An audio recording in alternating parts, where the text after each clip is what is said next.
الشیطان الرجیم بسم اللہ الرحمن الرحیم الم تر کیف فعل ربک باصحاب الفیل الم یجعل کیدہم فی تضلیل وارسل علیہم طیرا ابابیل ترمیہم بحجارۃ من سجیل فجعلهم كعصف مأكول۔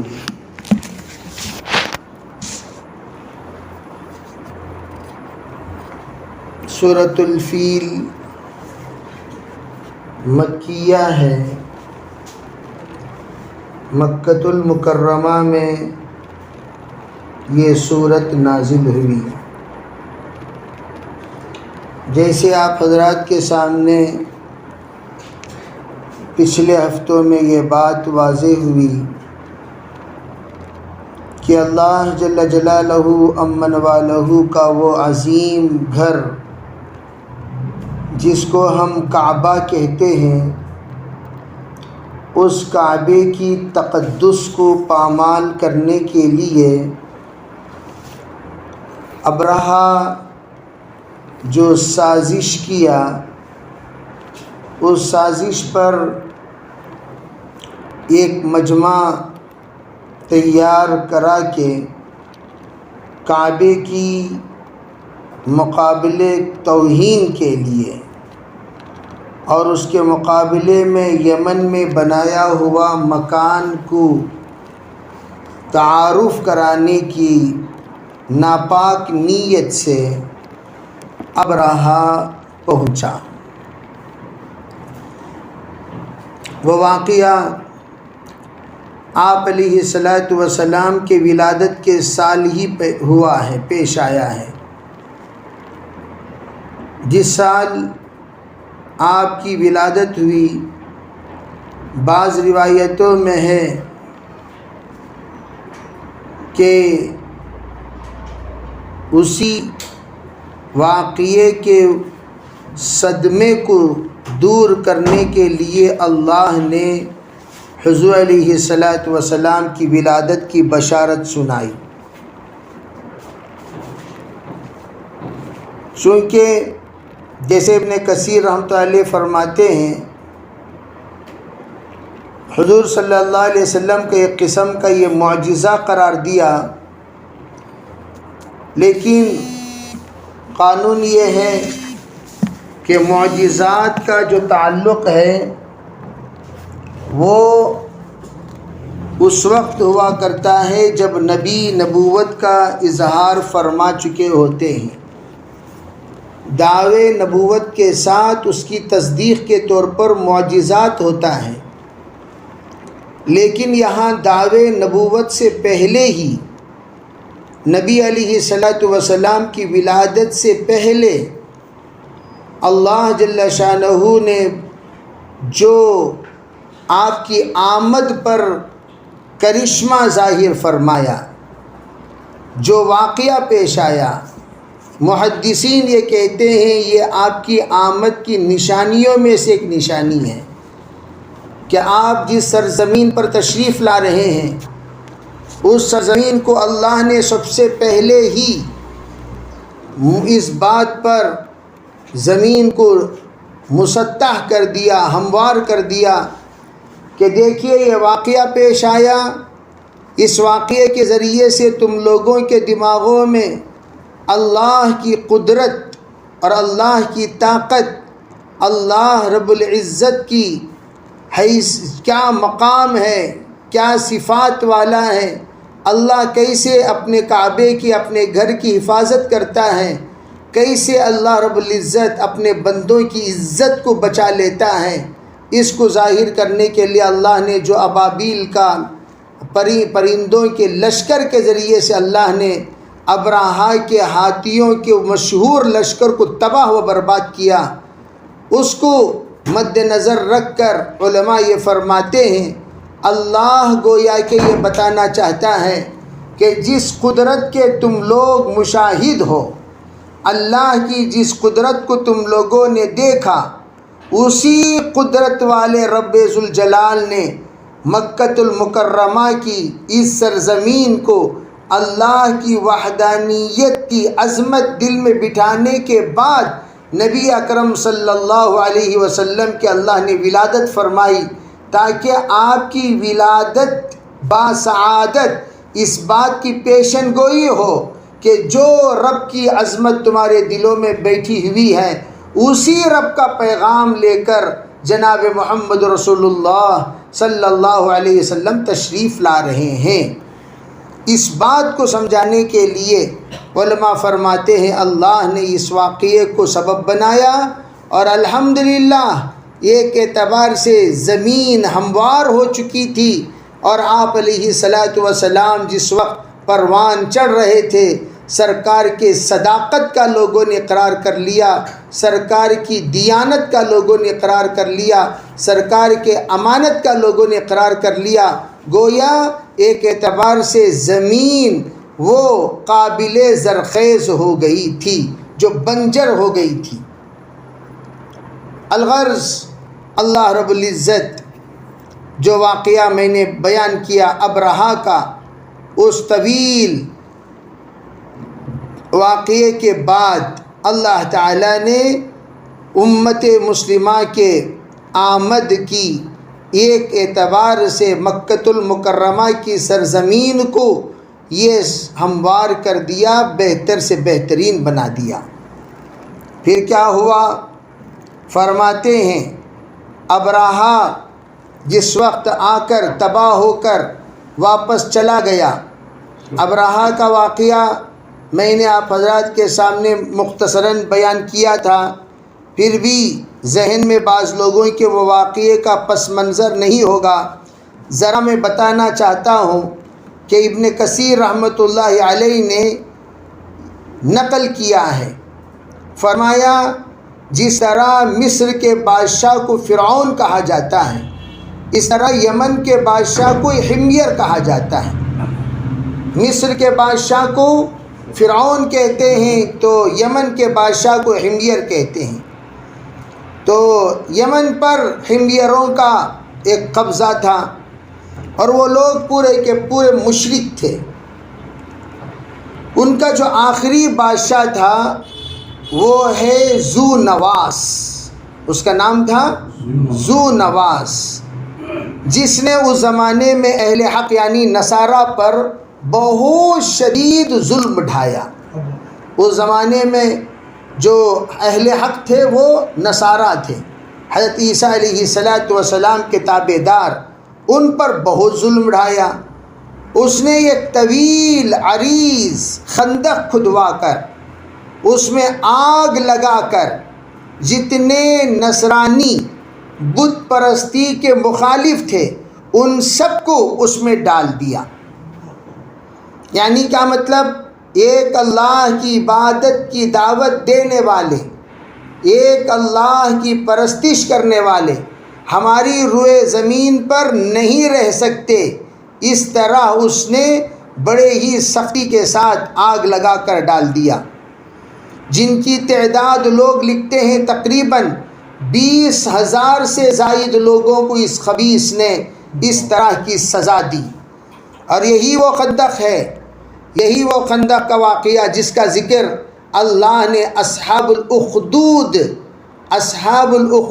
جو قرآن پاک میں موجود ہے سورۃ البروج میں، یہ اصحاب الاخدود سے مراد یہی وہ لوگ ہیں جنہوں نے خندق میں مسلمانوں کو، جو اس زمانے کے عیسائی سچے پکے مسلمان کہلائے جاتے تھے، ان کو ڈال کر انہوں نے سزا دی تھی۔ اس میں 2 آدمی کسی طرح گرفت سے نکل کر بھاگے، انہوں نے قیصر ملک یعنی شام جا کر فریاد کی، ذو نواس کے سلسلے میں شام جا گئے اور وہاں جا کر فریاد کیے ذو نواس کے سلسلے میں کہ وہ بادشاہ جو حمیر ہے اس نے نصارہ پر بہت زیادہ ظلم ڈھا رہا ہے، ظلم کر رہا ہے، آپ ان کا انتقام لیں۔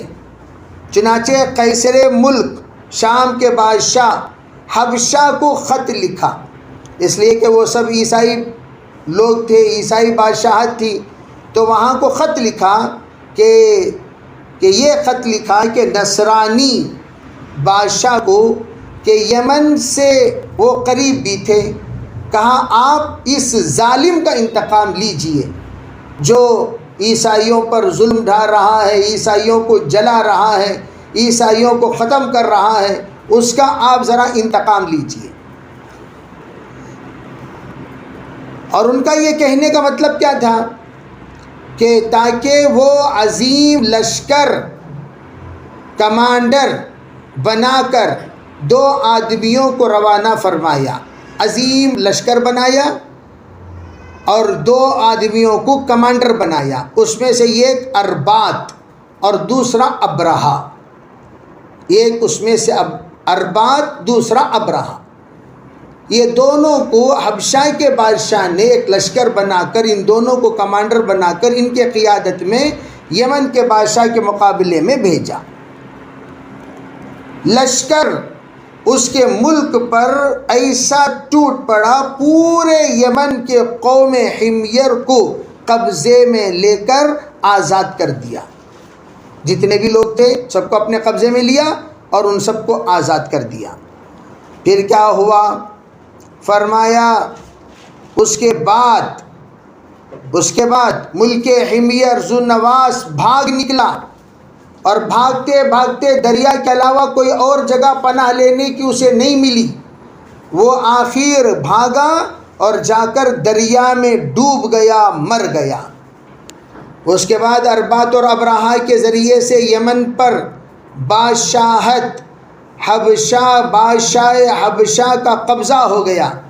پھر اربات اور ابرہہ میں باہمی جنگ ہو کر اب اربات مارا گیا، یہ دونوں آپس میں جو کمانڈر تھے آپس میں جنگ ہو کر اربات مارا گیا، ابرہہ غالب ہو گیا، اور یہی بادشاہ حبشہ نجاشی کی طرف سے ملک یمن کا حاکم گورنر مقرر کر دیا گیا۔ نجاشی نے ان کو یہ مقرر کر دیا کہ بھئی تم ہی اس وقت میں یمن کے بادشاہ رہو گے۔ اس نے یمن پر قبضہ کرنے کے بعد ارادہ کیا یمن میں ایک ایسا شاندار کنیسہ کہتے ہیں چرچ کو، کنیسہ بنایا جائے کہ جو ملک میں مشہور ہو، اس کے مقابلے میں کوئی نہ ہو۔ تو اس نے بہت عظیم و شان ایک بہترین کنیسہ کی تعمیر کا ارادہ کیا، لیکن کنیسہ کی عظمت سے لوگ مرعوب نہیں ہوئے، اس لیے کہ اس زمانے میں جو عظمت تھی وہ کعبے کی تھی، لوگ کعبے کی عظمت کو زیادہ ترجیح دیتے تھے۔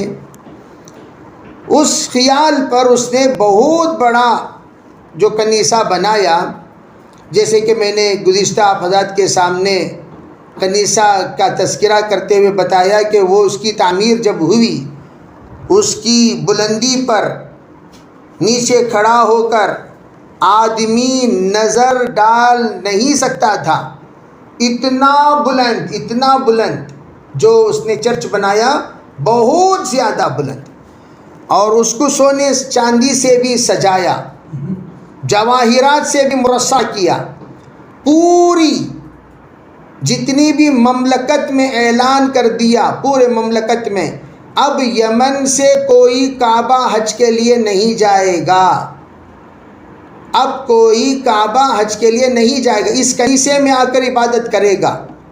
عرب میں اگرچہ بت پرستی غالب تھی، مگر دین ابراہیم، کعبے کی عظمت و محبت ان کے دلوں میں پیوست تھی، اس لیے عدنان اور قحطان اور قریش کے قبائل میں غم و غصہ پیدا ہوا، قریش کے قبائل میں غم و غصہ پیدا ہوا، ارے اس کمبخت نے حضرت ابراہیم علیہ السلام کی ملت کے مقابلے میں اس طرح کا اس نے اعلان کیا، یہاں تک کہ انہوں نے کسی نے رات کے وقت کنیسہ میں داخل ہو کر اس کو گندی اور بے ادبی کے ساتھ گندا کر دیا۔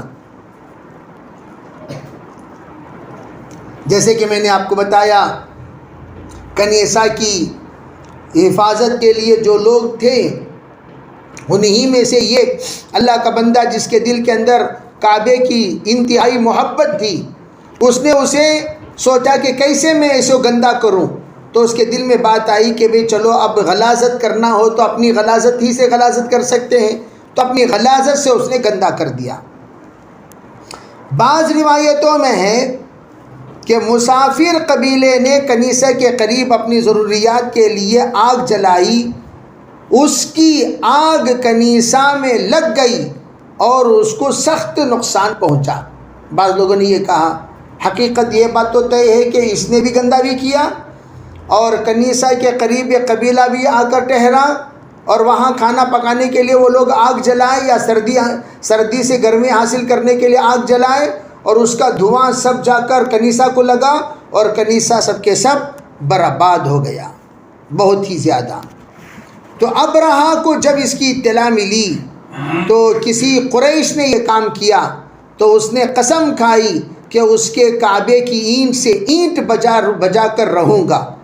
ابرہہ نے اس کی تیاری شروع کر دی اور بادشاہ نجاشی جو حبشہ کا بادشاہ ہے اس سے اجازت مانگی، اور اجازت مانگنے کے بعد اپنے خاص ہاتھی جس کا نام محمود تھا ابرہہ کے لیے اس نے بھیجا۔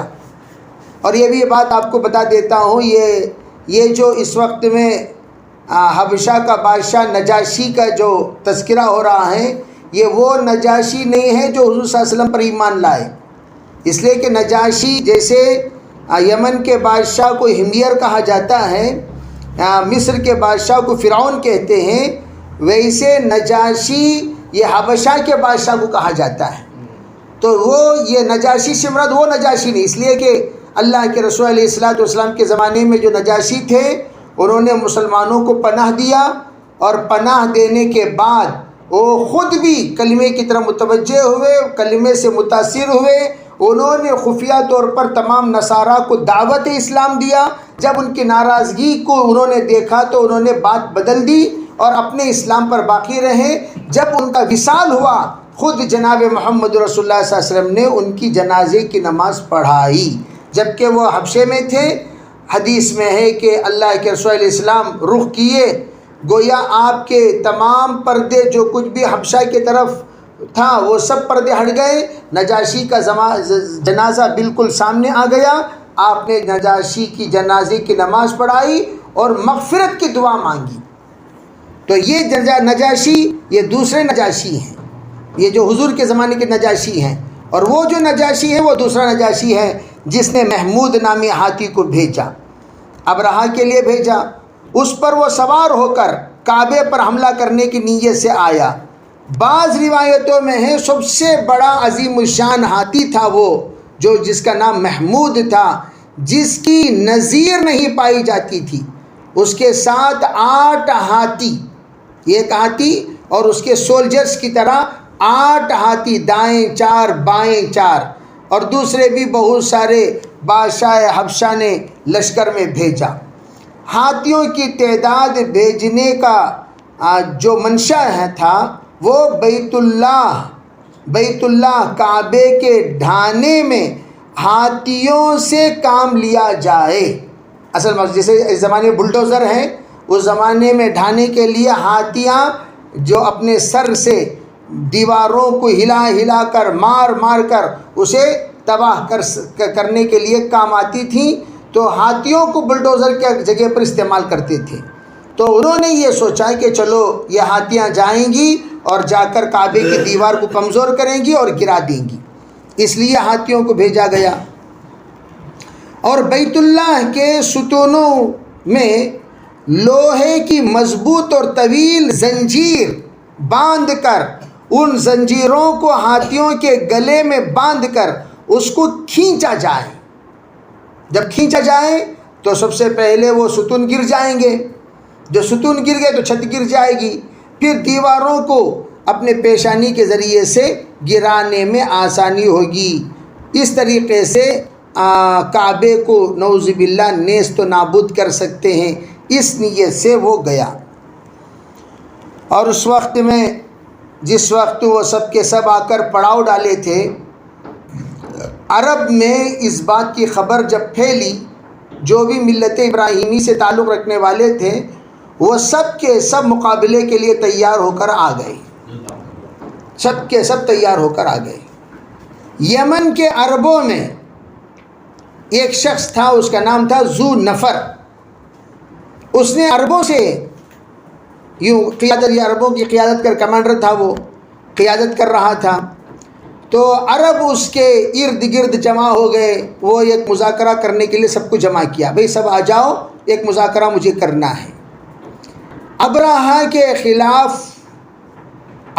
کے خلاف جنگ ہے، مگر یہ بھی ذرا دماغ میں رکھنا، اللہ تعالیٰ کو تو یہ منظور تھا کہ ابرہہ کی شکست اور اس کی رسوائی نمایاں ہو کر دنیا کے سامنے آئے۔ ارے بھئی ایک تو یہ ہے کہ یہ لوگ تو جنگ کے لیے تو جمع ہو گئے، جمع ہو کر یہ مذاکرہ کر رہا ہے، اور باقاعدہ ذو نفر نے لوگوں کو ابھار دیا اور تیار کر دیا۔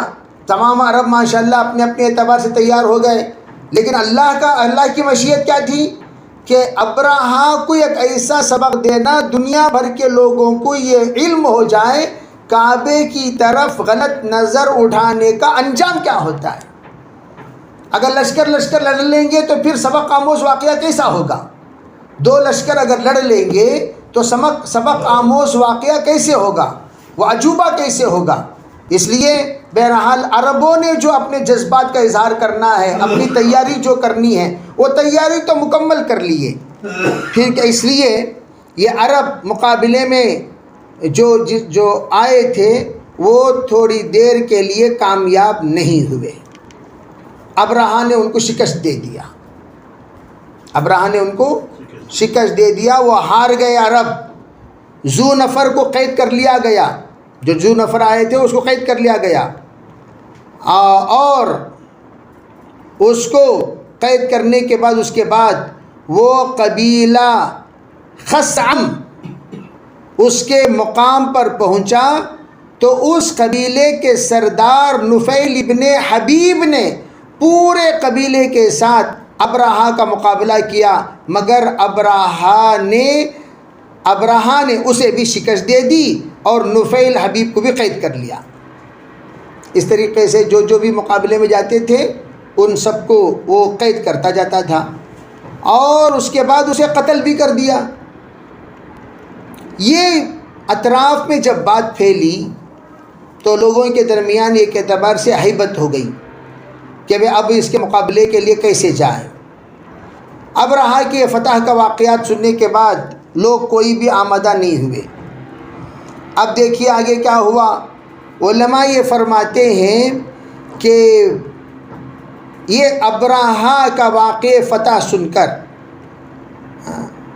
اپنی خیر منانے کے فیصلہ کیا دیگر لوگوں نے، اور یہ طائف میں جو ہم نے ایک عظیم الشان بت خانہ لات کے نام سے بنا رکھا تھا اس کو نہ چھیڑے تو ہم اس کا مقابلہ نہ کریں گے۔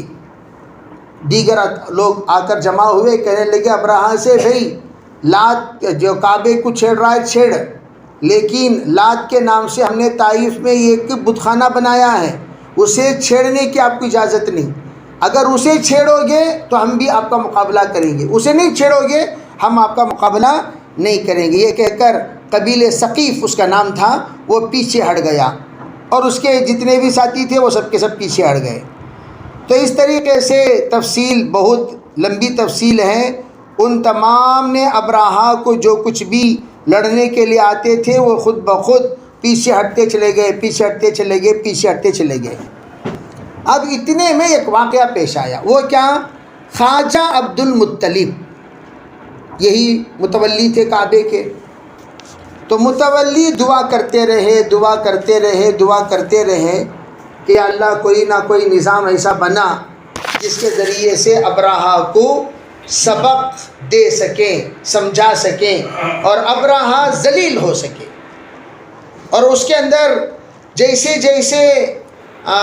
قبیلے تہامہ اسے بھی اس نے خارج کر دیا، بہت سارے قبائل کو اس نے خارج کیا۔ تو ایک اعتبار سے عجیب تکبر پیدا ہو گیا، ایسا گھمنڈ پیدا ہوا اس کے اندر کہ وہ یوں سوچنے لگا اس وقت میں کائنات میں میرا مقابلہ کرنے والا کوئی نہیں، سب سے زیادہ طاقتور میں ہی ہوں، اب میرا مقابلہ کون کرے گا؟ یہ سوچ کر بہت ہی زیادہ اس کے اندر وقتاً فوقتاً تکبر بڑھتا گیا۔ اب دیکھیے، اب حضرت خواجہ عبد المطلب خوب دعا کیے، اور ان کے بس میں یہ بات نہیں تھی کہ جا کر اس کا مقابلہ کر سکے۔ اور یہ کون تھے؟ یہ بیت اللہ کے محافظ تھے۔ انہوں نے بیت اللہ کے لیے جتنا حفاظت کا انتظام فرمانا تھا وہ سب کے سب کرنے کے بعد اسے یہ بات کرنے کے لیے پہنچے کہ اس نے حضرت کے اونٹوں کو اپنے قبضے میں 100 اونٹوں کو کر لیا تھا، اور وہ 100 اونٹ باری باری اس کے یہاں لشکر کی کھانے کے لیے اونٹ ذبح ہو رہے تھے، تو اس کے بعد یہ 100 اونٹوں کی بھی ترتیب بن رہی تھی۔ تو حضرت پہنچے اپنے اونٹ لانے کے لیے۔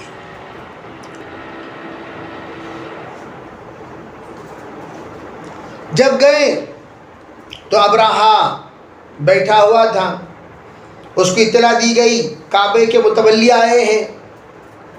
وہ خوش ہو گیا یہ سوچ کر، چلو بھئی اب کمپرومائزنگ کی بات ہوگی، کوئی نہ کوئی ایسی بات ہوگی جس کے ذریعے سے ہم ان کو منا سکتے ہیں، بتا سکتے ہیں۔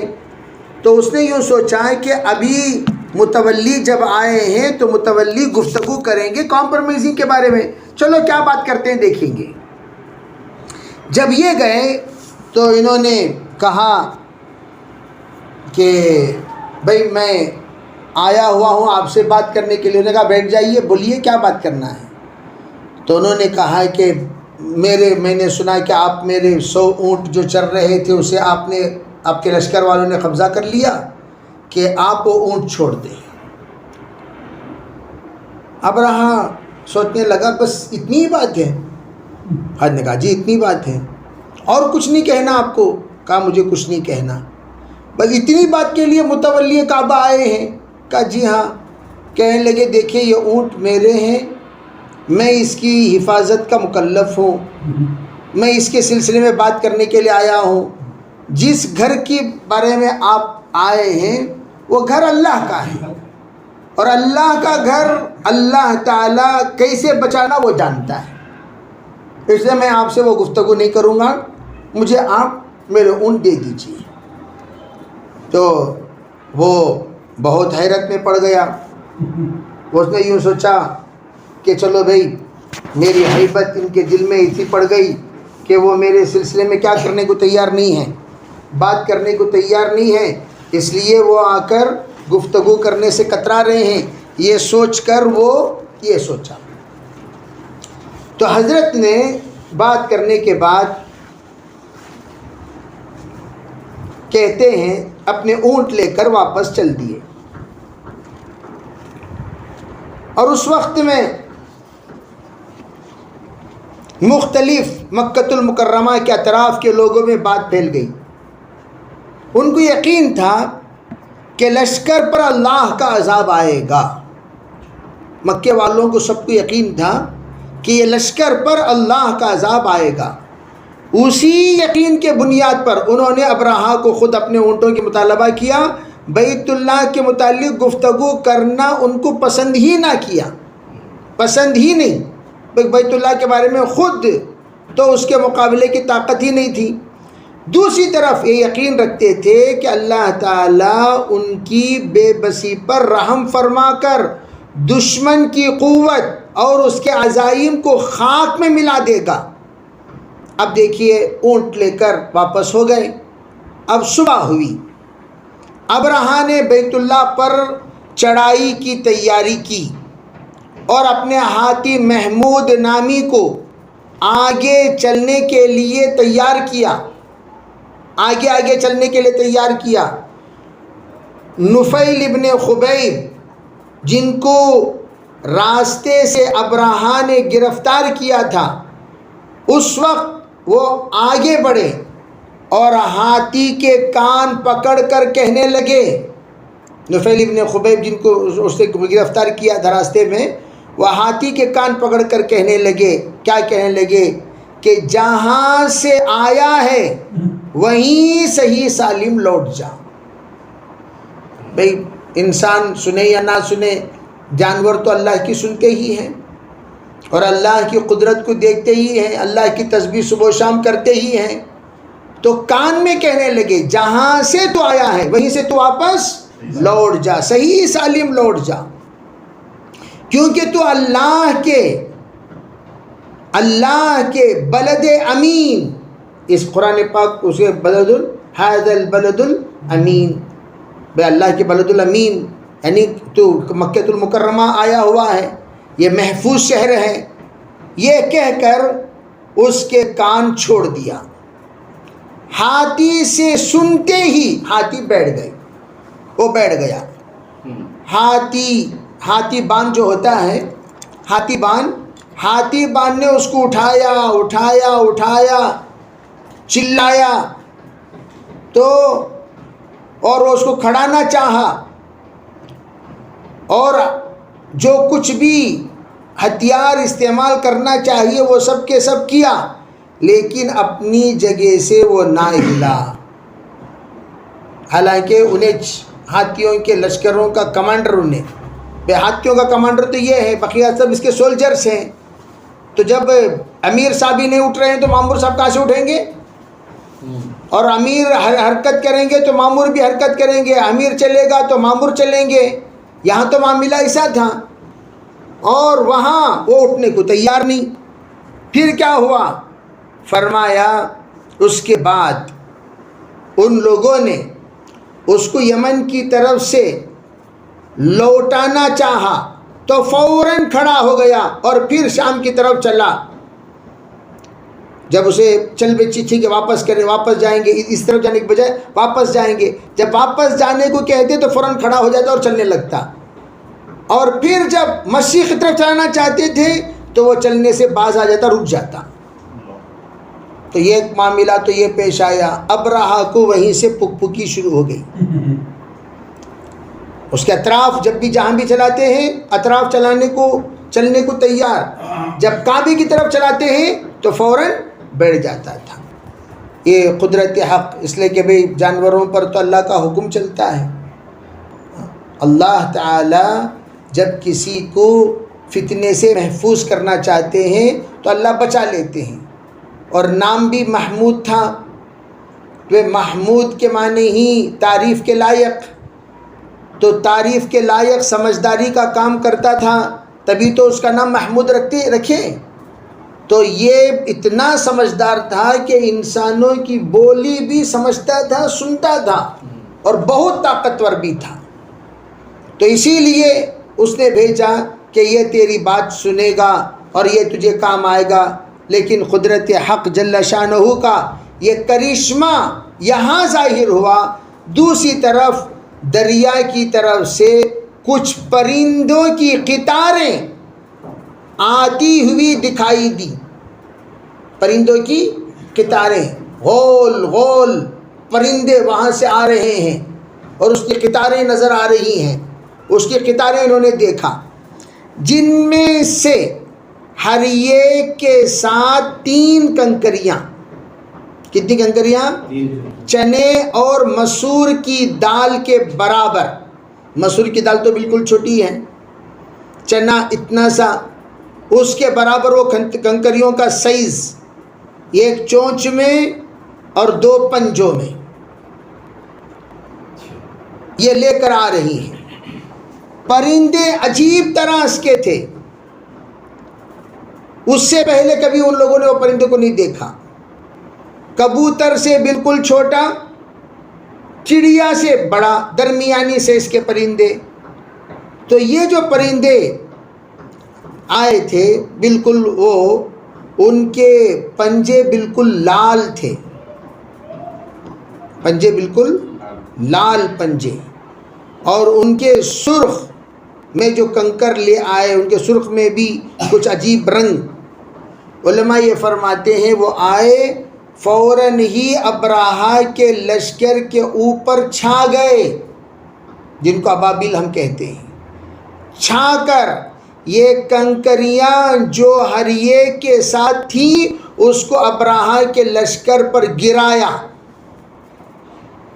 اور جو ہی گرایا تو ایک ایک کنکر وہ کام کیا جو دیواروں کی گولیاں بھی نہیں کرتی۔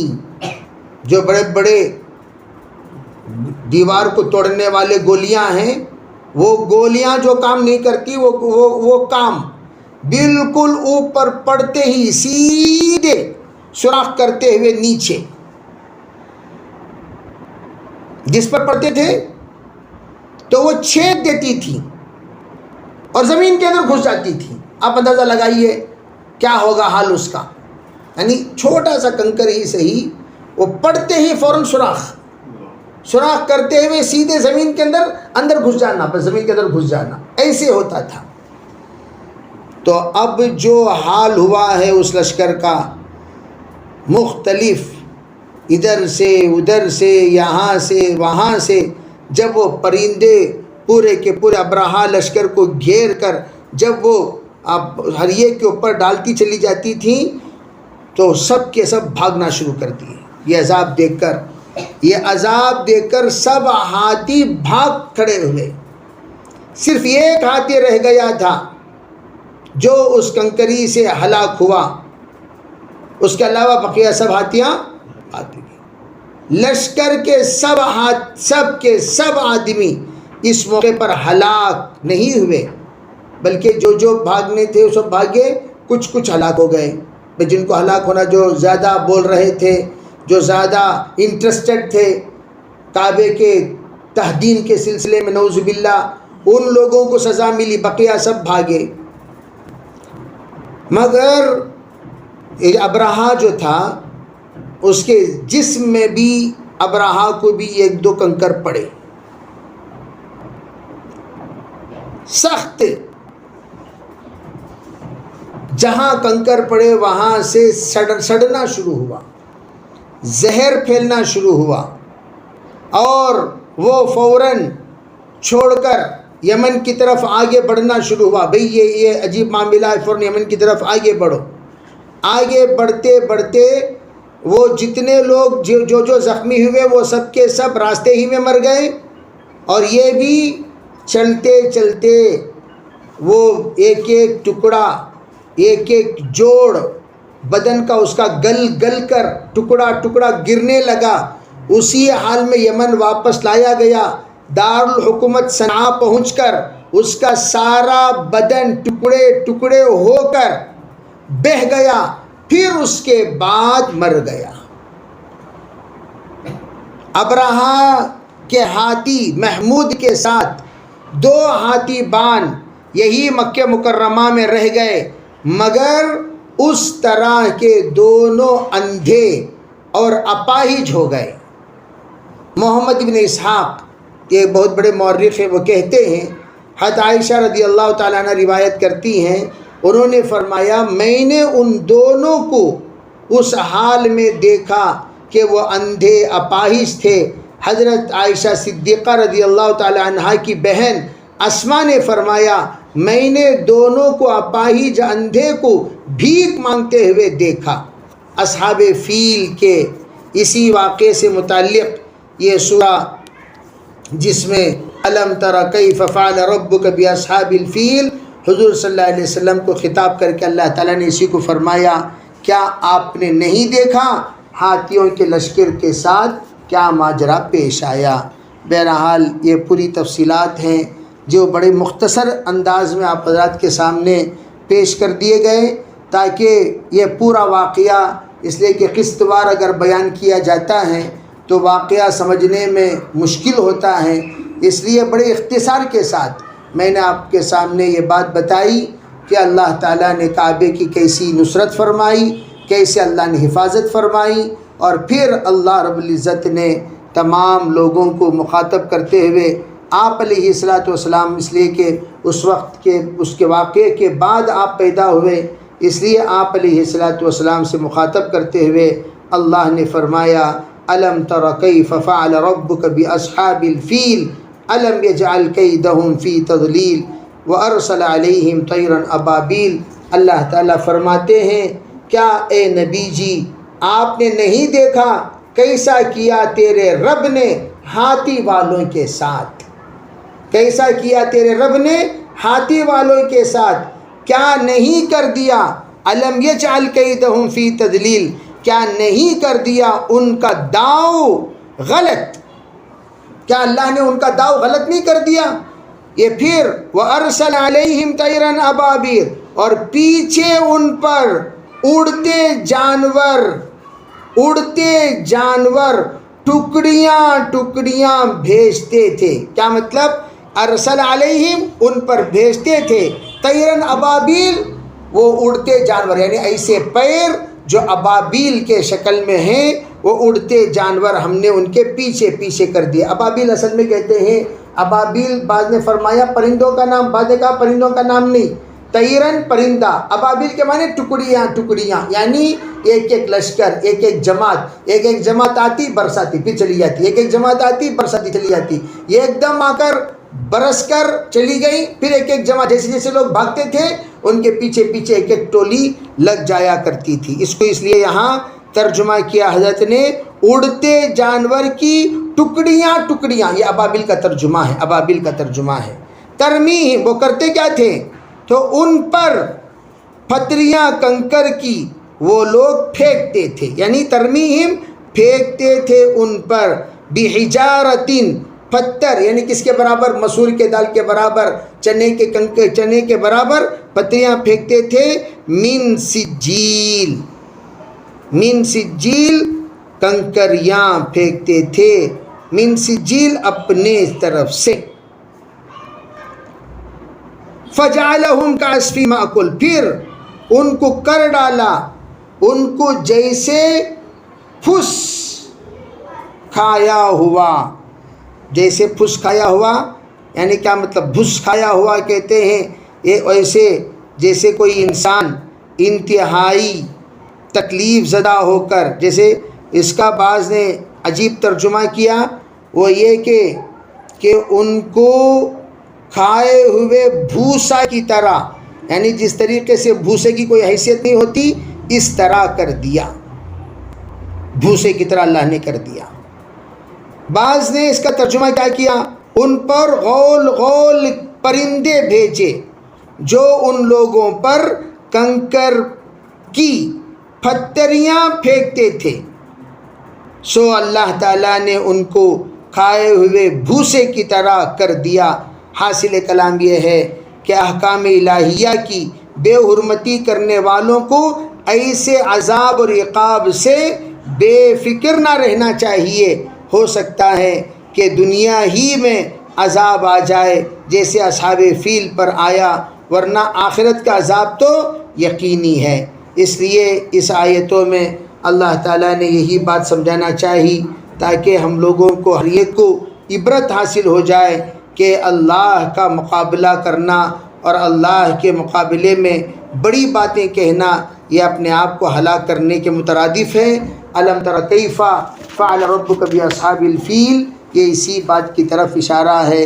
اللہ تعالی ہم میں شریعت کو صحیح سمجھنے کی توفیق عطا فرمائے اور انانیت سے اللہ پوری حفاظت فرمائے۔